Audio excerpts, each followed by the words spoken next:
आपका स्वागत है सर्वेश सनातन चैनल पर। आपने नागा बाबाओं के बारे में बहुत सुना होगा, देखा भी होगा और उनको लेकर तरह तरह की चीजों को भी सोचते होंगे, लेकिन क्या आपने कभी किसी को नागा बनते हुए देखा है? आइए आज हम आपको दिखाते हैं कि कोई नागा कैसे बनता है। जूना अखाड़े में पुरुष महिला साधु नागा सन्यासी की दीक्षा ली।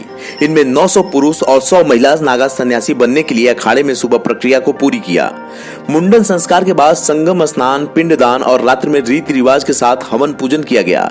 यह प्रक्रिया देर रात तक चलती रही। वहीं मकर संक्रांति और मौनी अमावस्या के बाद अब मेला प्रशासन बसंत पंचमी यानी कि 10 फरवरी पर तीसरे शाही स्नान की तैयारियों में जुट गया है। नागा सन्यासियों का जीवन बाकी सन्यासियों से कहीं अलग और कठिन होता है। आम आदमी से नागा साधु बनने तक का सफर आसान नहीं होता। जब कोई इंसान नागा साधु बनने के लिए आता है तो अखाड़ा अपने स्तर पर उसके व उसके परिवार के बारे में जांच पड़ताल करता है।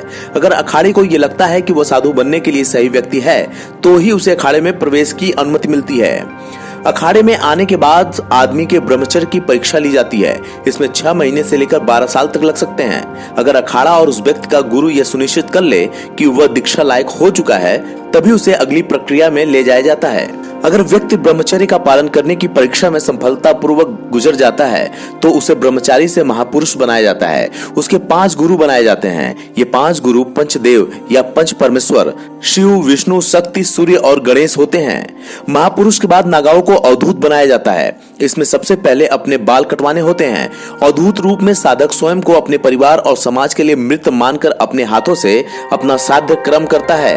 ये पिंडदान अखाड़े के पुरोहित करवाते हैं। फिलहाल आप देखेंगे कि इस समय ये सारे लोग साधु बनने की प्रक्रिया में अपना पिंडदान कर रहे हैं। इस प्रक्रिया में साधु को नग्न अवस्था में 24 घंटे तक अखाड़े के ध्वज के नीचे खड़ा रहना होता है।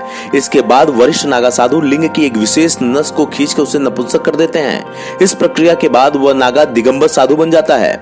दीक्षा के बाद गुरु से मिले गुरु मंत्र में ही संपूर्ण आस्था रखनी होती है। उसकी भविष्य की सारी तपस्या इसी गुरु मंत्र पर आधारित होती है। नागा साधुओं को भस्म व रुद्राक्ष धारण करना पड़ता है।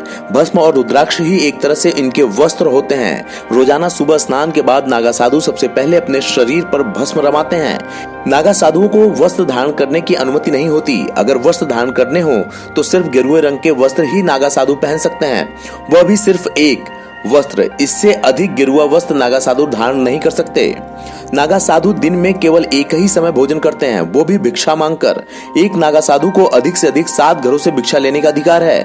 अगर 7 घरों से कोई भिक्षा ना मिले तो उसे भूखा रहना पड़ता है। नागा साधुओं को जमीन पर ही सोना होता है। पलंग, खाट या अन्य किसी साधन का उपयोग करना सख्त मना है। बस्ती से बाहर निवास करना, किसी को प्रणाम न करना और न ही किसी की निंदा करना नागा साधुओं की दिनचर्या में शामिल है। यह केवल सन्यासी को ही प्रणाम कर सकते हैं।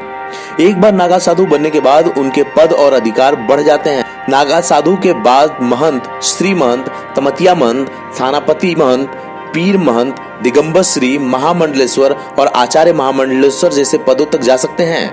अगर आपने अब तक सनातन चैनल को लाइक और सब्सक्राइब नहीं किया है तो इसे करें ताकि हमारा वीडियो आपको मिलने लगे। इस चैनल पर आपको सनातन, योग, मंत्र और धर्म से जुड़ी अन्य जानकारी मिलती रहेगी। जैसे ही आप इस चैनल को सब्सक्राइब करेंगे आप हमसे और हम आपसे सीधे तौर पर जुड़ जाएंगे।